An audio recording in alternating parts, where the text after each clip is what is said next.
జరుగుతుందని ప్రధానమంత్రి చెప్తాడు, కానీ దొంగను పట్టుకుంటాను మాత్రం ముందుకు రాడు, ఏం చేయడు. సంవత్సరం అయిపోయాయి.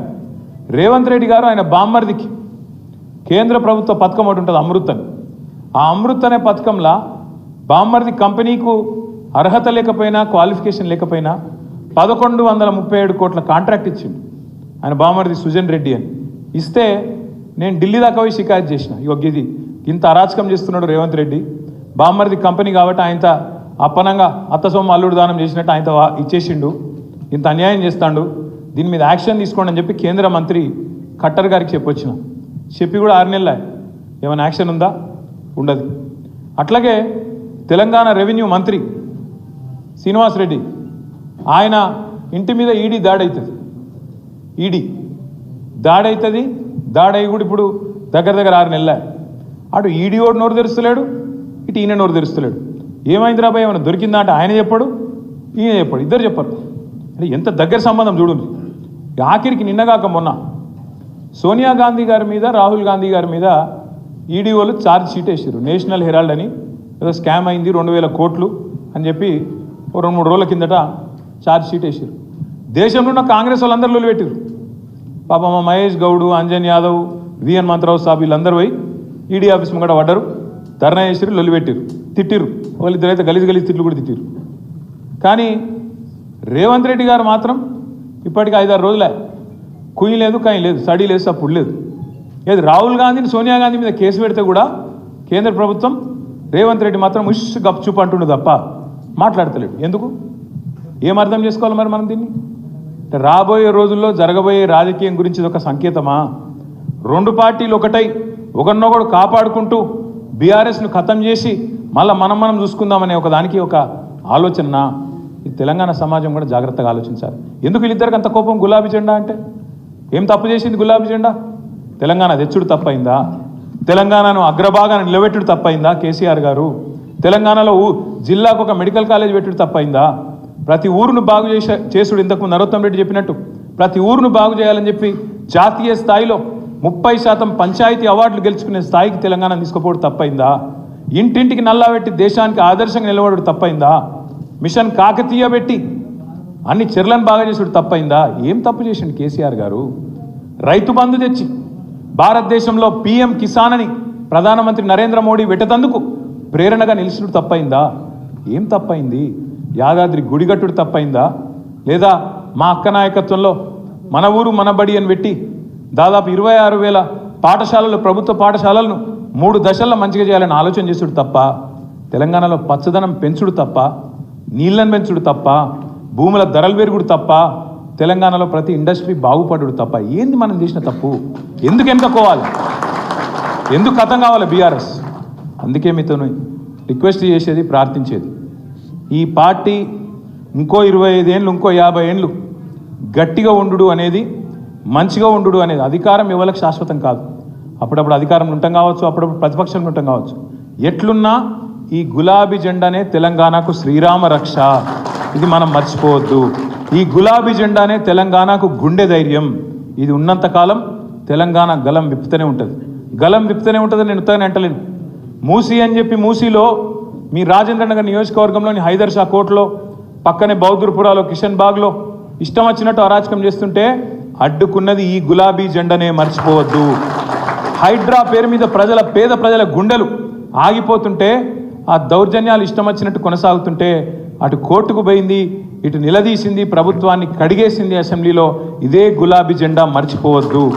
లగచర్లలో, కొడంగల్లో అక్కడ ఉండే గిరిజన రైతులు వాళ్ళని 40 రోజులు జైల్లో పెట్టి బేడీలేసి గుంజుకొని వాళ్ళ భూములు గుంజుకునే ప్రయత్నం చేస్తే, అక్కడ ఆడవాళ్ళ మీద అసభ్యంగా ప్రవర్తిస్తే అడ్డుకొని ఢిల్లీ దాకా పోయి కొట్లాడింది ఈ గులాబీ జెండానే, మనం మర్చిపోవద్దు. నిన్నగాక మొన్న సెంట్రల్ యూనివర్సిటీ విద్యార్థులు కంచెగచ్చిబౌలిలో కొట్లాడుతుంటే వాళ్ళకు అండగా నిలబడ్డది ఎవరు? ఈ గులాబీ జెండా కాదా?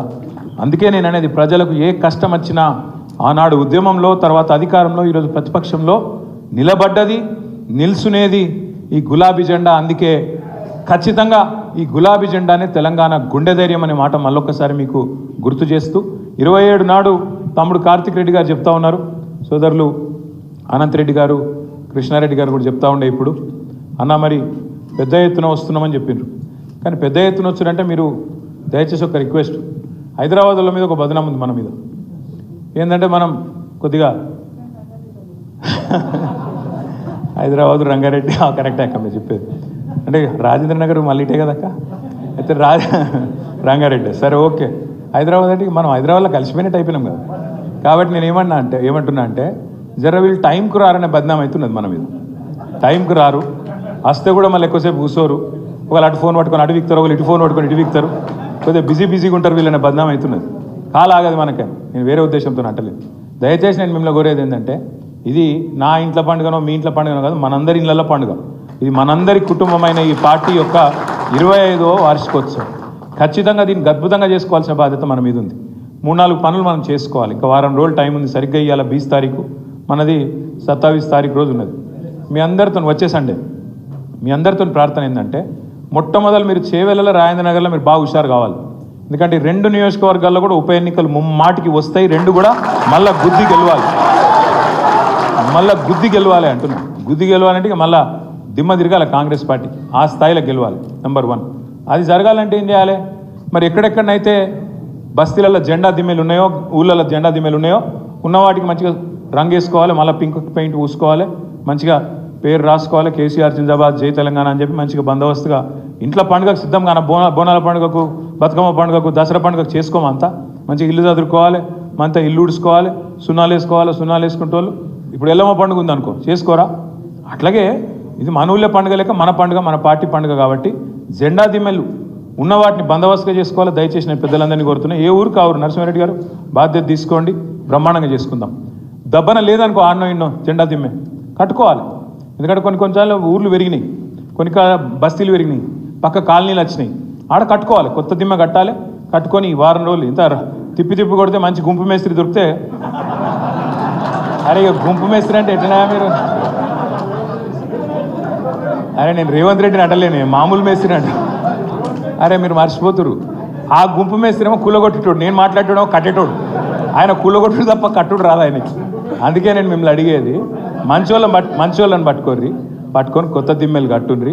లేని కాడ దిమ్మెలు కట్టుకుందాం, బందోబస్తుగా పెట్టుకుందాం. నెంబర్ 1. రెండోది ఉన్న కాడ మంచిగా వాటిని టింకరింగ్ చేసుకొని మంచిగా వేసుకొని తయారు చేసుకుందాం. పార్టీ మెటీరియల్ మొత్తం పంపింది, జెండాలు గిండాలు మొత్తం పంపిరు. మీరు కదిలితే ఎట్లా కదలాలంటే మొత్తం జెండాలు గిండాలు కట్టుకొని మంచిగా మెడల కండువాలు వేసుకొని టోపీలు గిపిలు పెట్టుకొని, అరే కదిలినరా భయ్ వీళ్ళు మళ్ళీ రంగారెడ్డి జిల్లా వాళ్ళు కదిలినరు అని చెప్పి కాంగ్రెస్ బీజేపీ వాళ్ళ గుండెలు జారిపోయేటట్టు కదలాలి.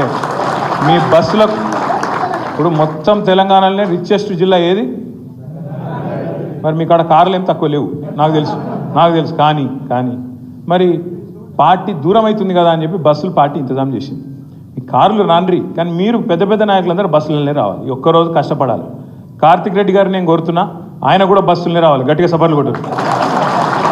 కార్తిక్ రెడ్డి గారు బస్సులనే వస్తారు, సవితక్క కూడా వస్తుంటే ఇంకా గట్టిగా ఇంకా గట్టిగా కొట్టాలి.